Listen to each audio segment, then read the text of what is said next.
A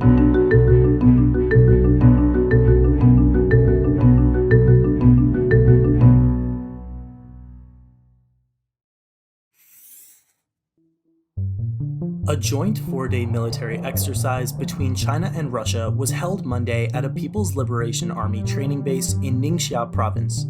The drill saw the participation of 10,000 troops, in addition to aircraft, artillery, and armored equipment. Chinese forces came from the PLA's Western Theater Command, while Russia's troops participated from its Eastern Military District. The drills centered on security and stability in Central Asia, particularly in Afghanistan, after the withdrawal of US and NATO troops from the country this year. In recent months, Taliban forces have seized a number of strategically significant border crossings and supply routes, targeting infrastructure known to support trade, as well as mineral extraction operations. China is concerned that the insurgent operations may bleed into its Muslim-majority province of Xinjiang. Both Russia and China similarly rely on regional trade routes, particularly for oil and natural gas imports. In the short term, expect bilateral military cooperation to unite Beijing and Moscow towards stabilizing Afghanistan, especially if the current Taliban offensive threatens key trade routes near Russian territory. The corruption trial of former President of South Africa Jacob Zuma was postponed to September following his sudden hospitalization this week.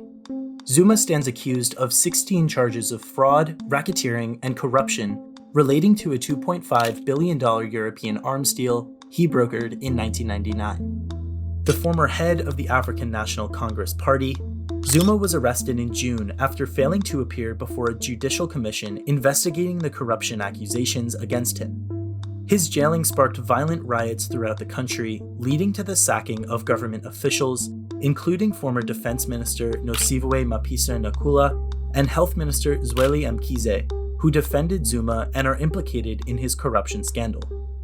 In September, the court is expected to deny Zuma's plea and continue his trial, which will likely end in conviction.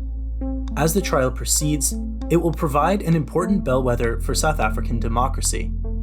Zuma's conviction would give significant political capital to current President Cyril Ramaphosa to expand his control over the ANC, root out opponents of his anti-corruption campaign, and maintain long-term control over South Africa's political institutions.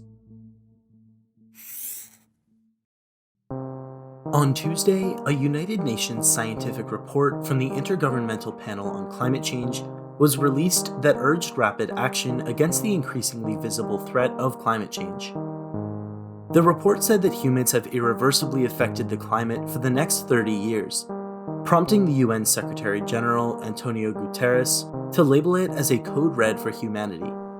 With heat waves in the United States and Canada, flooding in Germany and China, and wildfires sweeping across Siberia, Turkey, and Greece, the world is suffering the consequences of overconsumption of natural resources. The report predicts an increased frequency of extreme weather events across the world over the next few decades, and the Earth is now estimated to increase in temperature by another 1.5 degrees Celsius, regardless of human efforts. However, the report remains optimistic that the climate crisis can be mitigated with organizations like the Paris Climate Accords already expected to realign their goals with the urgency expressed in the UN report. On a domestic level, the United States Senate passed a $1.2 trillion bill on Tuesday with funding for public works that will act to ease the nation's economic dependence on fossil fuels. While the European Union and United States have set goals of over 50% reduction of emissions by 2030, high-polluting countries like China, Russia, and India have yet to outline a clear path forward.